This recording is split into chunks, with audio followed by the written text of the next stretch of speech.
Aku pindah di musim gugur, saat kota mulai bau daun basah dan roti hangat. Hari pertama di apartemen baru, aku hanya punya 2 koper besar, 1 tas ransel, dan perasaan yang selalu muncul setiap kali pindah. Campuran antara lega dan takut. Lega karena akhirnya dapat tempat tinggal yang normal. Takut karena tempat tinggal normal di Jerman itu kadang punya caranya sendiri untuk terasa tidak normal.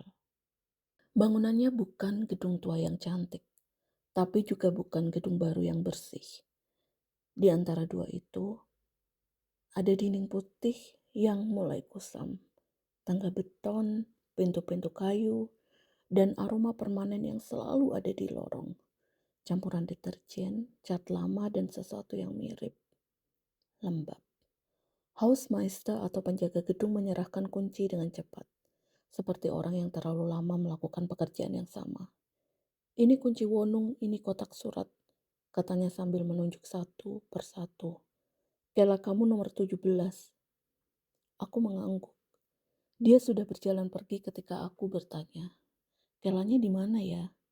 Dia berhenti sebentar, hanya sebentar. Lalu menunjuk pintu besi di ujung lorong dekat tangga. Turun lantai bawah. Tidak ada penjelasan tambahan. Tidak ada hati-hati atau kalau lampunya mati. Aku menatap pintu besi itu cukup lama. Bentuknya seperti pintu ke ruang servis. Warnanya abu-abu. Catnya mengelupas di sudut. Ada sesuatu dari pintu itu yang membuatku berpikir, kalau aku membuka ini, aku masuk ke bagian gedung yang bukan untuk manusia tinggal. Tapi tentu saja aku tidak langsung turun. Hari pertama, aku hanya ingin tidur. Malam itu, aku tidur di kasur yang masih belum ponnya spray rapi. Aku masih mendengar suara kota dari kejauhan. Tram, mobil, tawa orang yang lewat. Tapi di dalam gedung, ada suara lain. Suara kecil yang kadang muncul, kadang hilang. Pipa mengalir, lantai berderit, pintu tetangga, dan langkah-langkah pelan. Aku berusaha menganggapnya normal, karena hidup merantau itu memang begitu. Kamu harus membuat normal dari hal-hal yang sebenarnya bikin kamu tidak tenang. 3 hari pertama berjalan biasa. Aku mulai mengenal ritme gedung ini.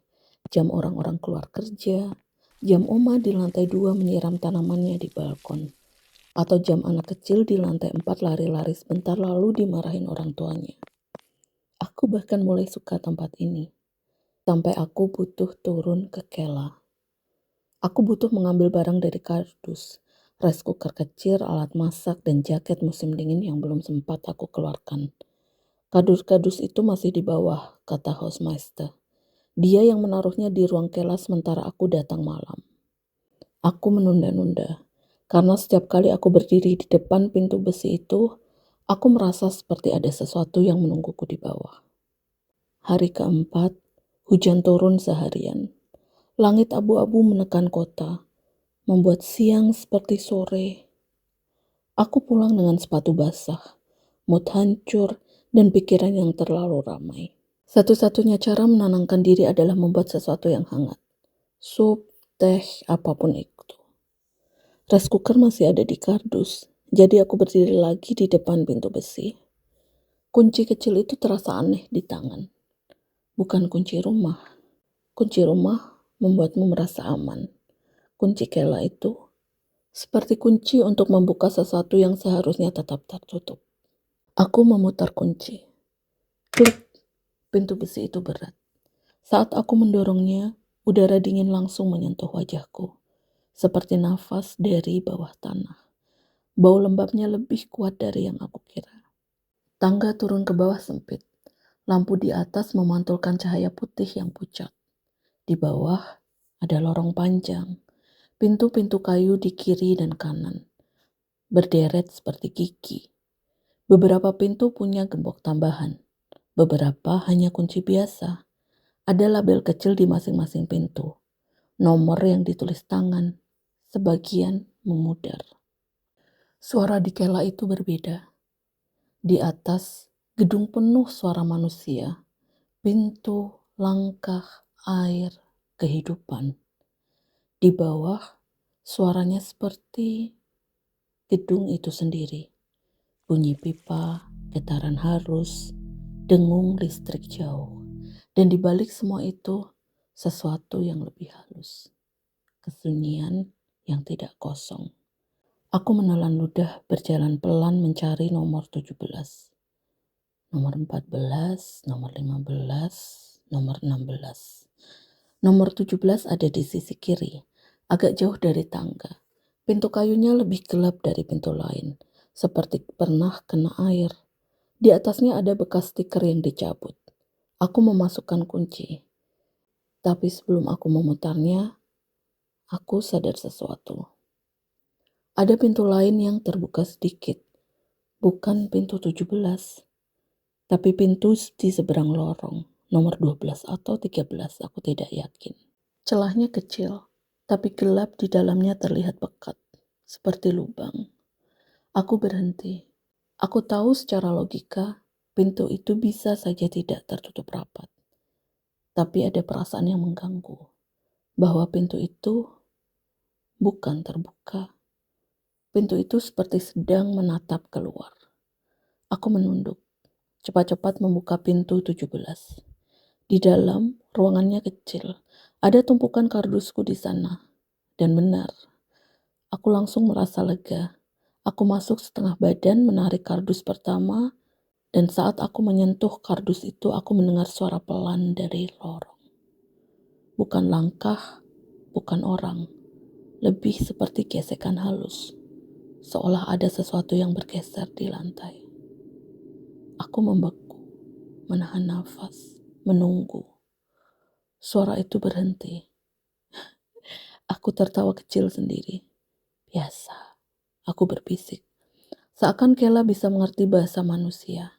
Aku menarik kardus dan menutup pintu 17 kembali. Kunci aku putar, klik. Aku memegang kardus di dada dan berjalan kembali ke tangga. Sengaja tidak melihat ke pintu yang terbuka itu. Aku berpikir, kalau aku tidak melihat, aku tidak memberi energi pada ketakutanku. Tapi saat aku lewat, aku merasakan sesuatu yang membuat bulu kuduku berdiri. Udara di dekat pintu itu lebih dingin, seperti hembusan kecil yang keluar dari celahnya. Aku melangkah lebih cepat. Di tangga, aku baru berani menoleh sedikit. Pintu itu masih terbuka.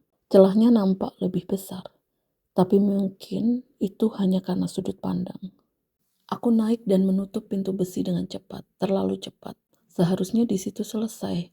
Seharusnya itu cuma pengalaman, Kela seram, tapi ya sudahlah.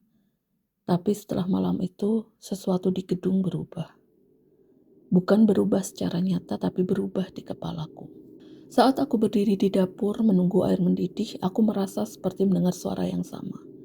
Gesekan halus. Padahal itu di bawah tanah. Aku menertawakan diriku sendiri.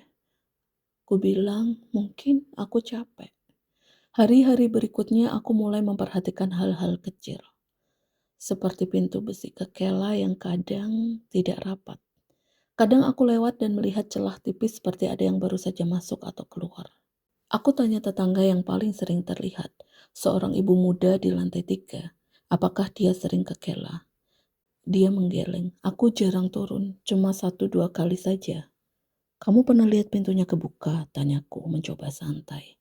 Dia mengangkat bahu. Mungkin orang lupa nutup. Normal, rasional, selesai. Tapi malam berikutnya, jam 2 lebih sedikit, aku terbangun karena suara yang sangat kecil. Bunyi pintu besi. Bukan bunyi keras, bukan pintu ditendang. Lebih seperti bunyi besi tua yang digeser pelan. Lalu berhenti. Seperti seseorang mencoba menutupnya pelan agar tidak terdengar. Aku duduk di kasur, menahan nafas.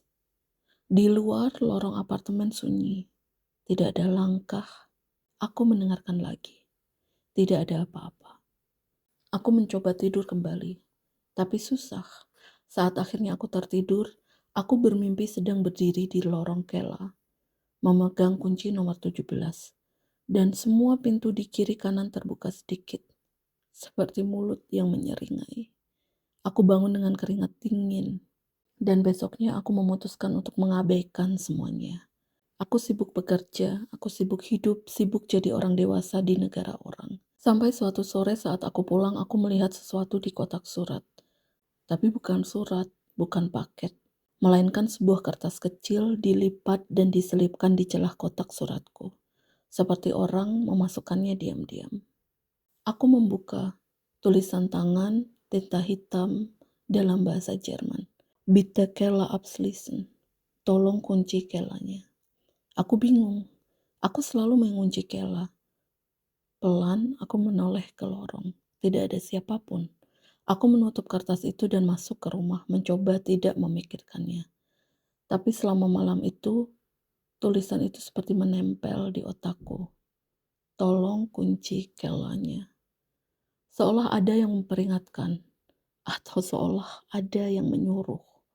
2 hari kemudian, kejadian kecil lain menambah lapisan ketidaknyamananku. Aku turun ke Kela lagi. Kali ini siang hari karena aku butuh koperku. Aku bilang pada diriku sendiri, siang hari aman. Siang hari otakmu tidak akan bikin drama. Pintu besi itu terbuka dengan biasa. Aku turun tangga, lorong yang sama, pintu-pintu sama, bau lembabnya pun sama. Tapi pintu yang dulu terbuka sedikit sekarang tertutup rapat. Aku lega. Kubuka pintu nomor 17, mengambil koper, menutupnya lagi dan menguncinya dengan cepat. Saat aku memutar badan, aku melihat sesuatu di lantai lorong. Sebuah garis tipis di debu, seperti bekas sesuatu yang diseret. Garis itu berhenti tepat di depan pintu nomor 13. Pintu nomor 13 yang dulu terbuka sedikit. Aku menatapnya lama. Di bawah nomor 13 ada bekas noda gelap di lantai. Seperti pernah ada air tergenang, atau sesuatu yang pernah menetes lama. Aku menelan ludah, mengangkat koper, dan berjalan pergi. Di tangga, aku mendengar sesuatu dari belakang. Kali ini jelas. Klik, seperti bunyi kunci diputar. Bukan kunci pintu besi, tapi kunci pintu kayu. Aku membeku di anak tangga. Aku ingin menoleh, tapi tubuhku tidak mau, karena aku tahu kalau aku menoleh, aku akan melihat sesuatu yang tidak bisa aku lupakan. Aku menunggu. Tidak ada langkah, tidak ada suara lagi. Aku naik pelan-pelan. Keluar, menutup pintu besi, dan baru bernafas ketika aku berada di lorong atas. Malam itu aku menutup semua pintu di rumah dan menyalakan lampu kecil. Aku tidak pernah takut gelap seperti itu sebelumnya. Hari-hari berikutnya, aku mulai melakukan hal yang bodoh. Aku mulai mengamati. Aku berdiri di depan pintu besi Kela lebih lama dari seharusnya. Aku memperhatikan apakah ada orang yang turun. Aku mencoba mengingat siapa saja yang tinggal di gedung ini. Ada Oma di lantai 2, ada ibu muda di lantai 3, ada pasangan muda di lantai 1, dan ada seorang pria yang jarang terlihat di lantai 5. Selalu pakai jaket hitam, selalu menunduk, selalu cepat. Aku mulai curiga pada semua orang, dan itu membuat hidupku makin tidak tenang. Suatu malam, aku pulang agak telat. Lorong sudah sepi. Saat aku membuka pintu apartemen, aku mendengar suara dari bawah. Lagi. Pintu besi. Aku berdiri diam dengan kunci masih di tangan. Menahan nafasku. Suara itu pelan. Seperti seseorang membuka pintu Kela dengan hati-hati. Lalu suara langkah di tangga beton. Pelan. 1, 2, 3. Aku menatap tangga yang menuju bawah. Dari posisiku aku tidak bisa melihat pintu besi itu langsung. Tapi aku bisa melihat bayangan lorong menuju ke sana. Langkah itu berhenti. Aku menunggu seseorang muncul di lorong. Tidak ada. Lalu aku mendengar sesuatu yang lebih aneh. Seperti seseorang berdiri diam terlalu lama. Kamu tahu perasaan itu? Bukan karena kamu melihat, tapi karena tubuhmu mengerti. Ada orang berdiri di dekatmu tapi kamu tidak bisa melihatnya. Aku perlahan masuk ke rumah, menutup pintu dan menguncinya 2 kali. Dan aku berdiri di belakang pintu selama beberapa menit. Menunggu, mendengar. Tidak ada apa-apa. Aku mencoba tidur, tapi tidak bisa. Jam 3.07, ponselku menyala. Notifikasi dari aplikasi paket? Pesan? Bukan juga. Hanya layar menyala sendiri lalu mati. Aku memegang ponselku, menatapnya, tidak ada apa-apa. Jam 3.12. Ponselku bergetar lagi. Kali ini ada pesan masuk. Nomor tidak dikenal, tidak ada nama. Pesannya pun cuma 1 kalimat. Kela is open. Kelanya terbuka. Aku langsung duduk tegak di atas kasur. Aku baca lagi. Kelanya terbuka. Aku menelan ludah mengecek jam 3.12. Aku menatap pintu kamar, menatap bayangan di dinding. Logika berkata, ini prank, salah nomor, orang mabuk. Tapi tubuhku tidak percaya logika. Aku balas pesan itu. Vestes, siapa ini? Tidak ada balasan. Aku menunggu 1 menit, 2 menit, lalu pesan masuk lagi. Bitte, tolong. Aku menutup ponsel, tidak membalas. Aku mencoba meyakinkan diri aku tidak akan turun, tidak mungkin, tidak di jam 3 pagi. Siapapun yang mengirim pesan itu bukan urusanku. Aku menarik selimut, memejamkan mata.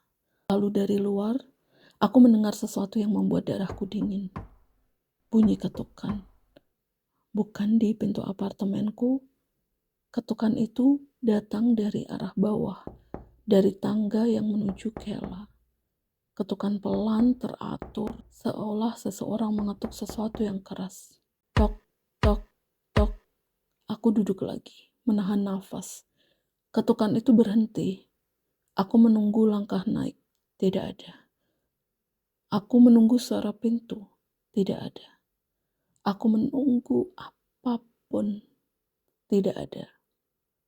Hanya sunyi. Sunyi yang membuatmu merasa bodoh karena takut, tapi juga membuatmu merasa tidak nyaman karena sunyinya terlalu rapi.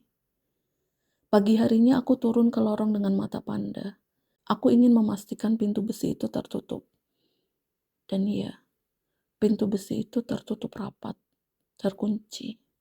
Aku berdiri di depannya beberapa detik, bingung. Kalau pintu itu tertutup, kenapa ada pesan jam 3 pagi? Aku berjalan ke tangga bawah sedikit, hanya untuk melihat celah. Tidak bisa, pintunya tertutup rapat. Aku kembali ke atas, melihat sekitar dan tidak ada siapapun.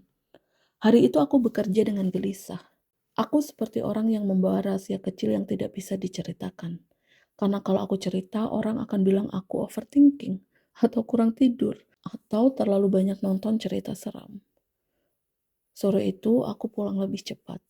Aku ingin menutup semua kemungkinan. Mungkin ada orang yang masuk Kela untuk sesuatu dan dia ingin aku turun agar aku melihat sesuatu, atau agar aku jadi saksi, atau agar aku melakukan sesuatu. Aku benci pikiranku sendiri. Di malam kedua setelah pesan itu aku memutuskan melakukan sesuatu yang mungkin paling bodoh yang bisa dilakukan siapapun dalam cerita ini. Aku turun ke Kela, sendirian tapi bukan jam 3 pagi, jam 9 malam. Masih ada suara orang di atas, masih ada kehidupan, tidak terlalu sunyi. Aku membawa senter kecil, membawa ponsel, dan membawa kunci. Pintu besi itu berat. Aku membukanya dan menutupnya di belakangku. Kali ini, aku sengaja menutupnya rapat. Aku turun ke tangga. Lorong Kela kosong, lampu menyala, bau lembab. Aku berjalan pelan melewati pintu-pintu. Nomor 10, 11, 12, nomor 13. Pintu nomor 13 tertutup. Tapi ada sesuatu yang berbeda. Di bawah pintu itu ada celah kecil. Dan dari celah itu keluar udara dingin. Seolah ruangan di dalamnya tidak serupa dengan ruangan lain.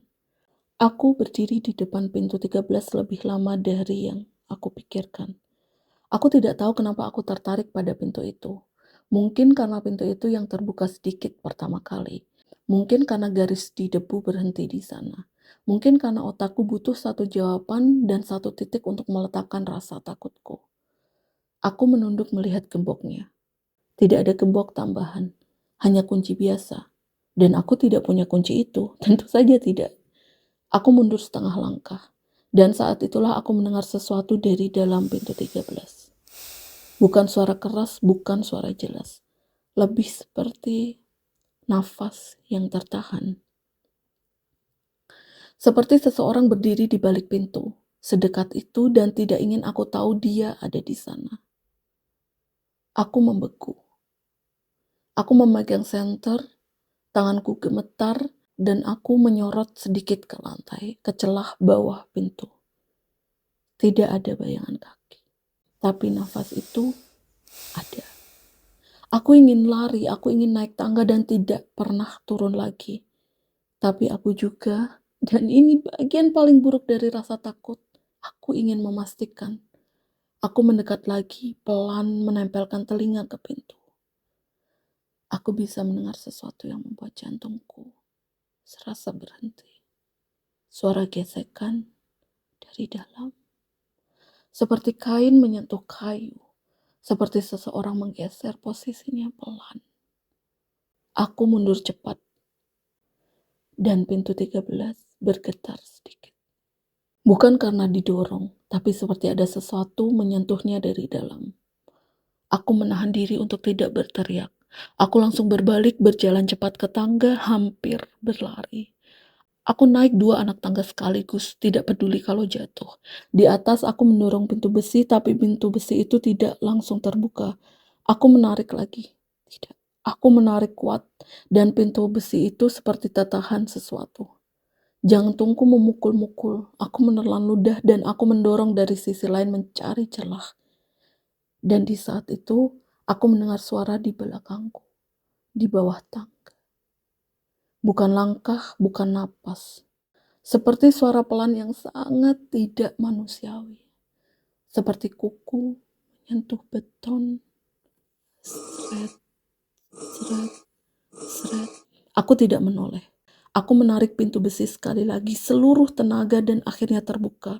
Aku naik ke lorong atas seperti orang yang baru keluar dari air, menutup pintu besi itu sekuat mungkin dan kuputar kuncinya. 1 kali, 2 kali, 3 kali, dan aku berdiri di depan pintu itu, gemetar. Dan ketika aku menenangkan diri sedikit, aku mulai menyadari sesuatu yang membuat perutku mual.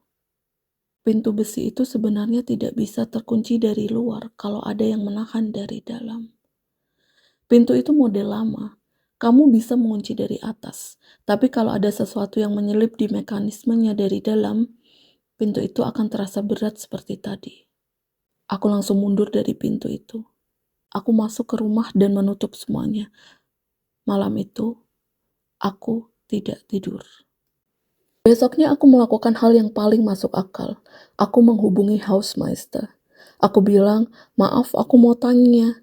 Pintu kelanya kadang terasa berat dan aku dapat pesan aneh tentang kela terbuka. Apa ada masalah? Hausmeister diam sebentar di telepon. Terlalu lama. Lalu dia berkata, suaranya seperti orang yang memilih kata-kata. Di bawah itu, kadang ada orang yang masuk. Siapa? Tanyaku cepat. Orang, kadang orang dari luar, kadang juga penghuni. Dia menghela nafas. Kalau lihat pintu terbuka, tutup saja, jangan lama-lama. Ada pintu nomor 13, itu milik siapa? Aku bertanya tanpa sadar. Hening lagi. Nomor 13, ulangnya pelan. Iya.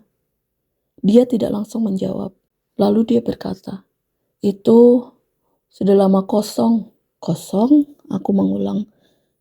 Barangnya masih ada katanya, tapi orangnya sudah tidak tinggal di gedung ini. Aku menelan ludah. Kuncinya siapa yang pegang? Hausmeister berkata, harusnya tidak ada yang pegang, harusnya sih. Aku ingin minta dia turun dan cek. Aku ingin minta dia ganti kunci. Aku ingin minta dia melakukan sesuatu. Tapi suaranya tidak memberi ruang untuk banyak permintaan. "Kalau kamu takut nggak usah turun sendirian," katanya. "Dan kalau ada apa-apa panggil polisi, jangan jadi pahlawan." Lalu dia menutup telepon. Hari itu aku berusaha hidup normal, tapi otakku tidak bisa kembali. Karena sekarang aku punya satu fakta kecil yang mengerikan. Pintu nomor 13 kosong. Tapi aku mendengar nafas di dalamnya. Malamnya, aku duduk di sofa dengan lampu menyala. Aku mendengarkan suara gedung. Jam 22, jam 23, jam 00.30. Aku mendengar sesuatu yang membuat tubuhku kaku. Pintu besi kela dibuka. Kali ini suaranya lebih jelas. Besi bergesekan, engsel tua, lalu langkah di tangga. Pelan. Seperti seseorang naik dengan pelan-pelan. Aku berdiri mendekat ke pintu apartemenku. Menempelkan telinga ke pintu. Di luar, lorong sunyi. Langkah itu berhenti. Lalu ada suara lain. Seperti seseorang menggeser sesuatu yang berat di bawah. Aku menahan nafas. Beberapa menit kemudian ada suara langkah lagi. Tapi bukan di tangga. Di lorong. Langkah itu pelan. Seolah orangnya tidak memakai sepatu. Atau memakai sepatu yang sangat lunak. Aku merasa langkah itu berhenti di depan pintu. Bukan pintuku. Di depan pintu tetangga? Atau di depan pintu besi kela? Aku tidak tahu. Lalu sunyi lagi. Aku berdiri terlalu lama sampai kakiku pegal. Aku tidak berani membuka pintu, tidak berani mengintip dari lubang pintu. Lantas aku kembali ke sofa, menggenggam ponsel. Jam 1.12. Pesan masuk lagi dari nomor tidak dikenal. Dan terima kasih. Aku menatap layar. Tanganku dingin. Aku mengetik, "Terima kasih untuk apa?" Pesan terkirim. Tidak ada balasan. Aku menunggu sampai jam 2. Tidak ada apa-apa. Akhirnya aku tertidur di sofa dengan lampu menyala. Dan malam itu aku bermimpi sesuatu yang membuatku terbangun sambil menahan teriak. Aku berdiri di lorong kela. Dan semua pintu terbuka kecuali nomor 13. Nomor 13 tertutup rapat, tapi dari celah bawahnya keluar cahaya. Seperti cahaya ponsel. Dan di bawah pintu itu ada tulisan yang digores di debu. Bitte, tolong. Aku bangun, nafas tersenggal. Besoknya aku memutuskan sesuatu yang mungkin terdengar dramatis. Aku harus melihat apa yang ada di pintu 13. Tapi tidak sendirian. Aku menunggu waktu yang tepat, sore hari ketika beberapa tetangga masih pulang pergi. Aku mengetuk pintu ibu muda di lantai 3 yang pernah aku ajak bicara. Dia membuka pintu dengan menggendong anak kecil di pinggangnya. "Maaf mengganggu," kataku mencoba santai. "Kamu bisa bantu aku sebentar nggak? Aku agak takut turun ke kelas sendirian. Aku cuma mau ambil satu barang." Dia terlihat ragu, tapi kemudian mengangguk. "Oke sebentar, biar suamiku jaga anak kami dulu." Kami turun bersama. Dengan orang lain di samping, Kela terasa sedikit lebih manusiawi. Tapi hanya sedikit. Kami berjalan ke nomor 17. Aku membuka pintu. Pura-pura mencari sesuatu tapi pikiranku terus ke nomor 13. Aku berdiri. Akhirnya bertanya seolah tak sengaja. "Kamu tahu nggak Kela nomor 13 itu punya siapa?" Ibu itu langsung menegang. Seperti aku menyebut sesuatu yang tidak seharusnya disebut. Aku nggak tahu," katanya pelan. "Kenapa?" Aku menelan ludah. Aku pernah lihat pintunya kebuka sedikit dan aku dapat pesan aneh. Dia menatapku. Matanya berubah. Bukan mata orang yang sedang mendengarkan gosip, tapi mata orang yang sedang mengingat sesuatu yang tidak ingin diingat. Dia mendekat sedikit, bicara lebih pelan. "Kamu jangan dekat-dekat pintu itu," katanya. Kenapa? Suaraku hampir tidak keluar. Dia menarik nafas. "Dulu, sebelum aku pindah, aku dengar cerita dari tetangga lama. Ada orang yang tinggal di sini, sendirian. Sering turun ke kela di jam-jam aneh. Sering mengeluh ada orang yang mencuri barang. Lalu suatu hari dia pergi." "Pergi?" pergi, hilang. Nggak tahu, mereka bilang pindah. Tapi barangnya masih di Kela, nomor 13. Lama sekali. Nggak ada yang berani buka. Aku merinding. Dan ibu itu menelan ludah. Ada orang yang bilang kalau masih dengar suara dari sana. Aku berdiri kaku, menatap pintu 13 dari jauh. Pintu itu nampak biasa. Kayu tua, nomornya berpudar, tidak ada apa-apa. Tapi setelah kamu tahu cerita itu, pintu biasa itu tidak pernah terasa biasa lagi. Aku ingin pulang saat itu juga. Tapi sebelum kami naik, sesuatu terjadi. Lampu Kela berkedip. Sekali, dua kali, lalu mati. Gelap menelan lorong. Aku mendengar suara anak tangga. Dan ibu itu bergeser panik. Jangan panik, aku berbisik.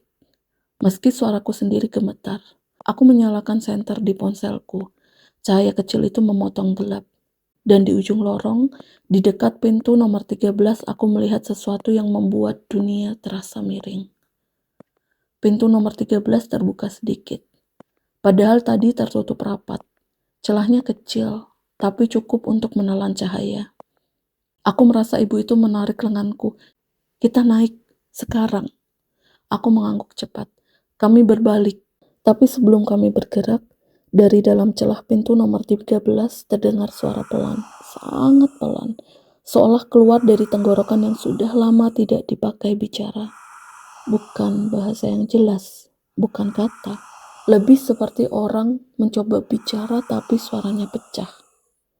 Aku membeku. Ibu itu menarik lebih kuat. Jangan lihat, bisiknya. Dan saat kami mulai berjalan, terdengar suara yang membuat jantungku seperti jatuh. Tok, tok, tok. Ketukan dari dalam pintu 13.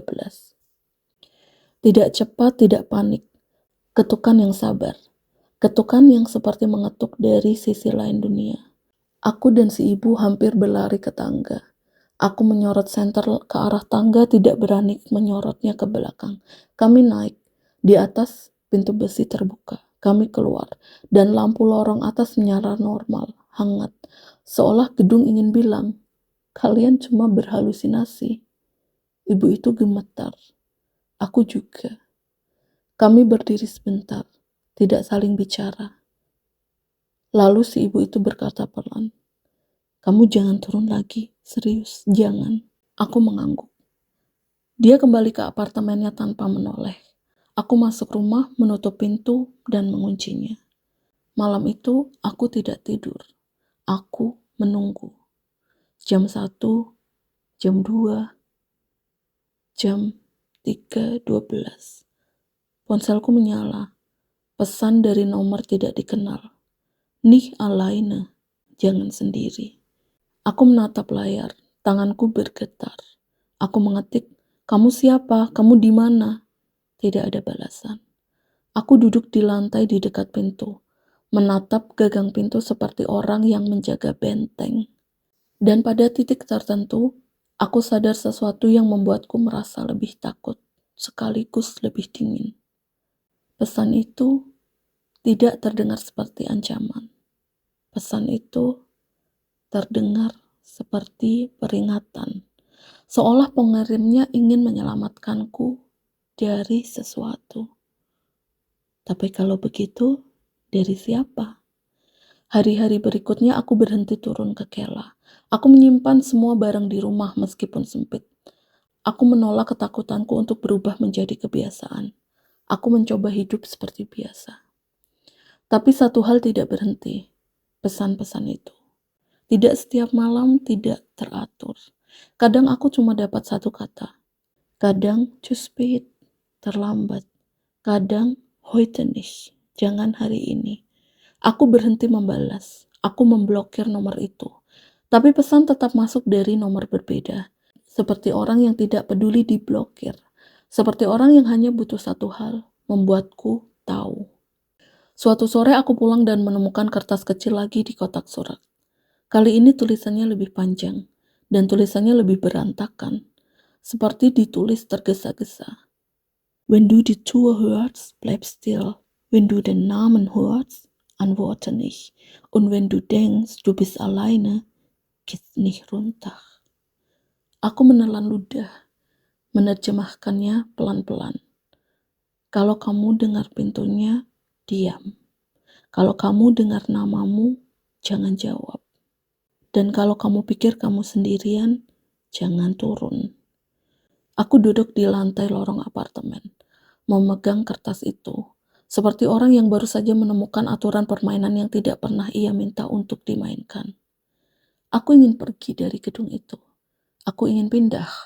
Tapi pindah di Jerman itu tidak semudah itu. Aku mencoba melakukan satu hal terakhir yang dewasa, melapor.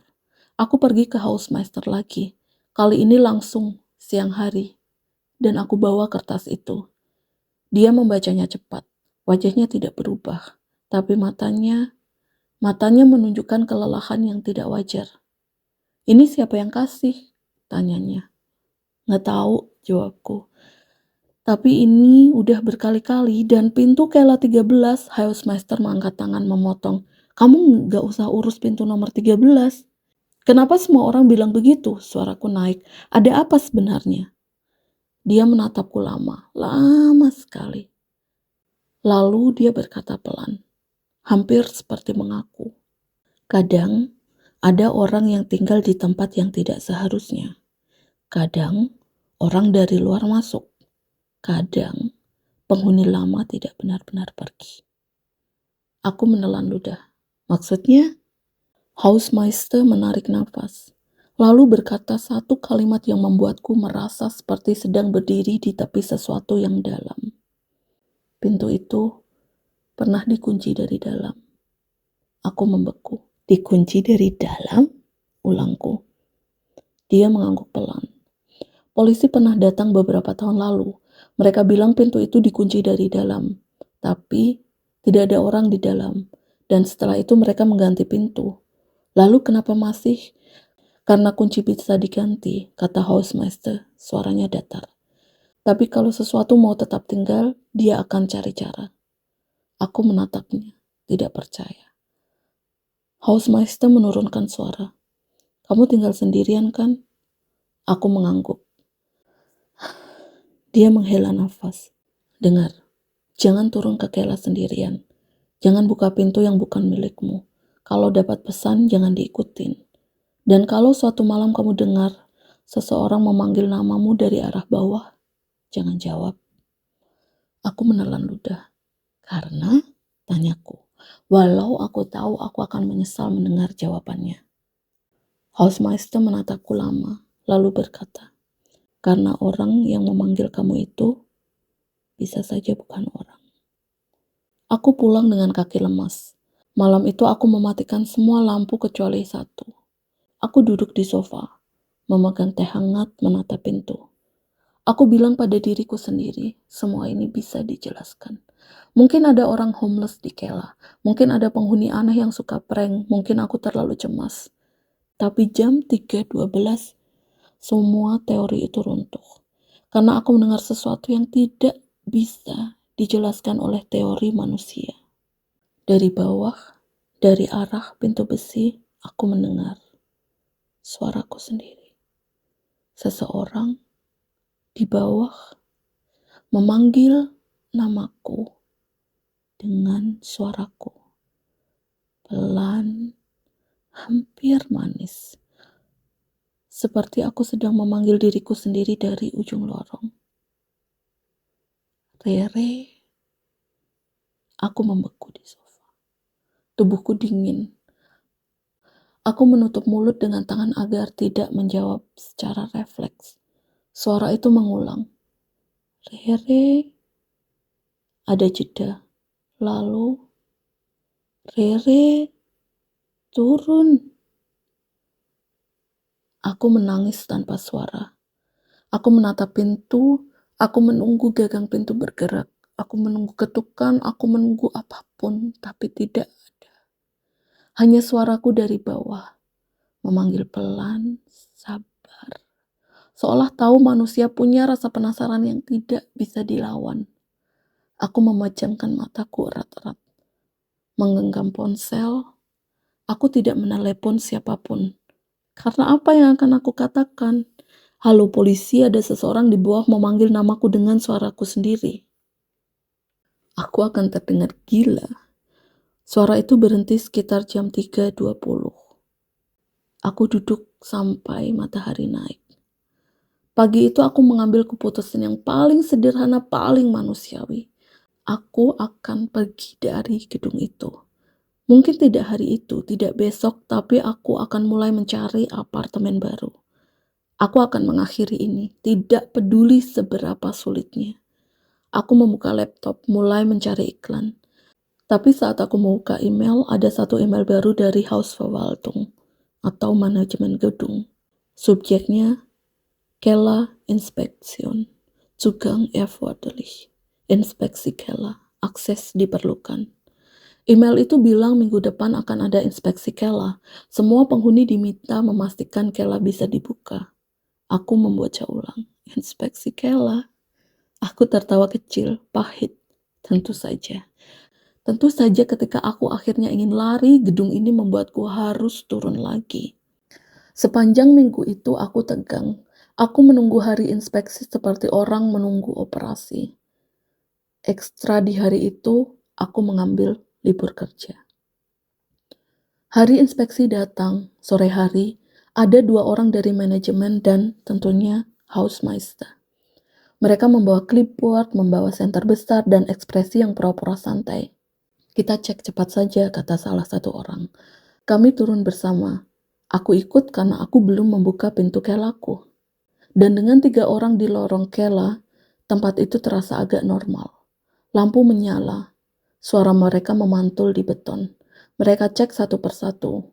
Nomor 17 dibuka. Tidak ada masalah. Aku lega. Lalu mereka berjalan ke nomor 13. Hausmeister berhenti. Aku melihat dia menelan ludah. Orang manajemen yang lebih muda berkata, "Yang ini juga harus dicek."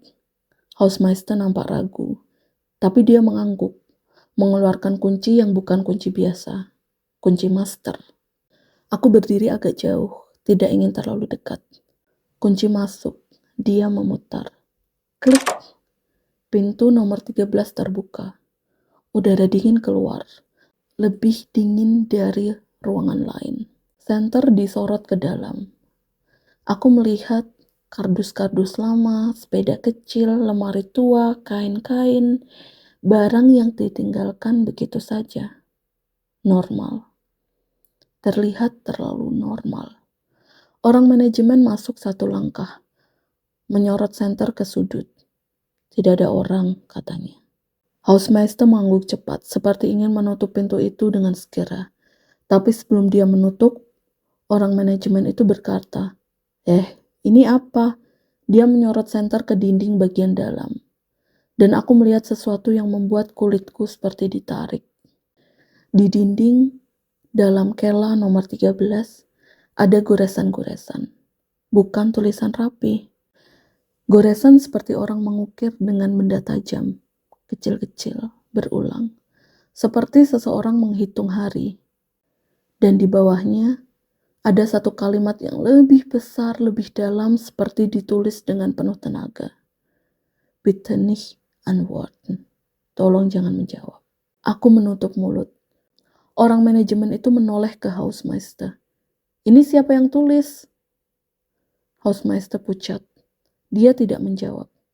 Orang manajemen itu mungkin mencoba rasional dan berkata, "Mungkin anak-anak." Tapi tidak ada tawa di suaranya. Karena semua orang di sana tahu, itu bukan coretan anak-anak.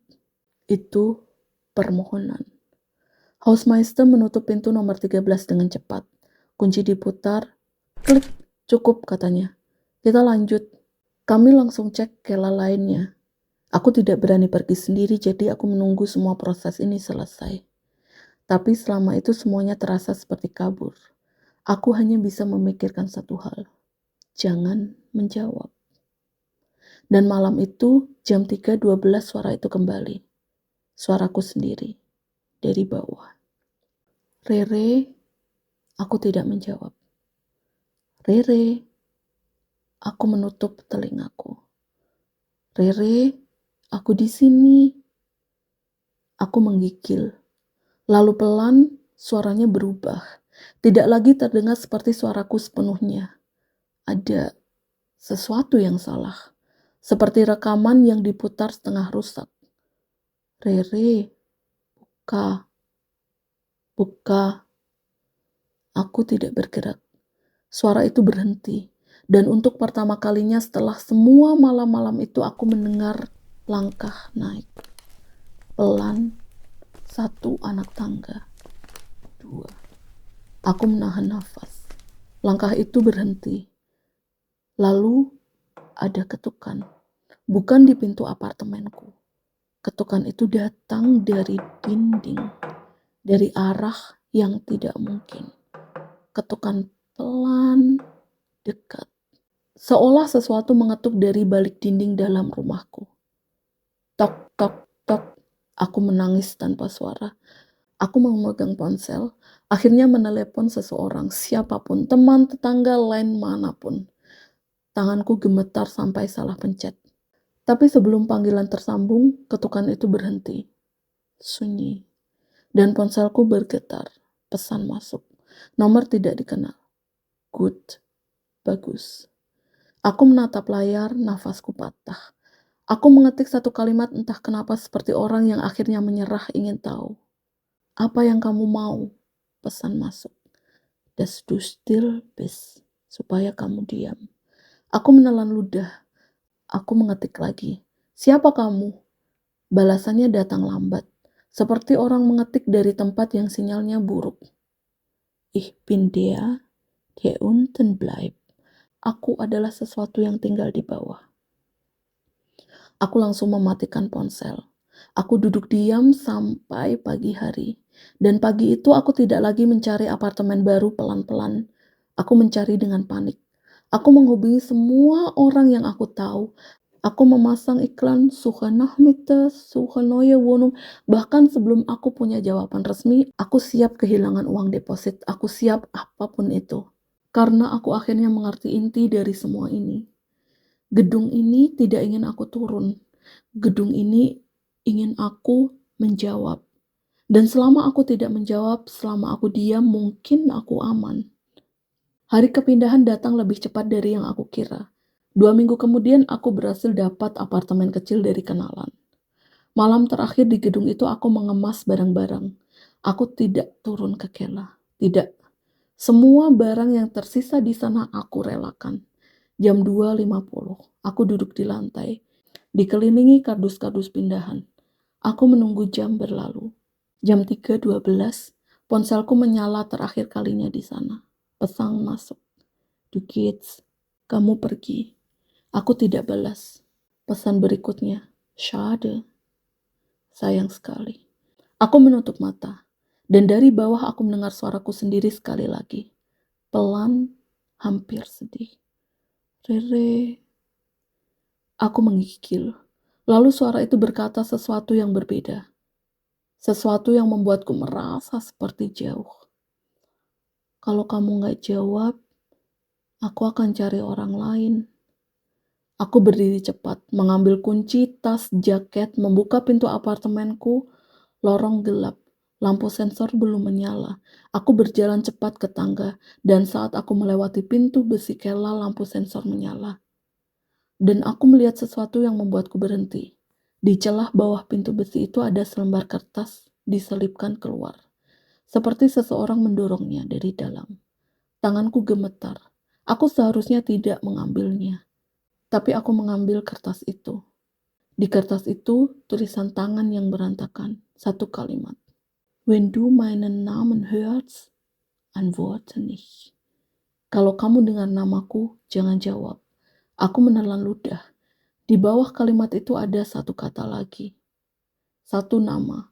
Satu nama yang tidak aku kenal. Tapi begitu aku membacanya, aku merasakan sesuatu yang aneh. Seperti namanya menempel di lidahku. Seperti aku bisa mengucapkannya dengan mudah seolah aku sudah pernah tahu. Aku menutup kertas itu cepat, memasukkannya ke tas tanpa berpikir. Aku turun tangga depan gedung dan keluar menyambut udara dingin. Dan saat pintu gedung menutup di belakangku, aku merasakan sesuatu yang membuatku ingin muntah. Dari dalam gedung, Dari arah bawah tanah terdengar ketukan pelan. Tok, tok, tok. Seperti perpisahan. Aku berjalan pergi tanpa menoleh. 2 bulan berlalu di tempat baru. Hidup mulai normal lagi. Aku hampir berhasil meyakinkan diri bahwa semua itu cuma paranoia. Aku hampir berhasil meyakinkan diriku bahwa semua itu cuma halusinasi, cuma stres, cuma isolasi merantau yang membuat otak mencari bentuk ketakutan. Sampai suatu malam, aku pulang dari supermarket dan menemukan kertas kecil di kotak surat tempat baruku. Kertas itu dilipat, diselipkan di celah, persis seperti dulu. Aku membukanya. Tulisan tangan, tinta hitam. Bitte Kela abschließen. Tolong kunci Kela. Aku berdiri lama di lorong. Kertas itu bergetar di tanganku. Karena apartemen baruku tentunya juga punya Kela. Dan di atas pintu besi menuju bawah aku melihat nomor kecil yang tidak pernah aku perhatikan sebelumnya. Nomor Kelaku di Kitung Baru itu bukan 17, tapi 13.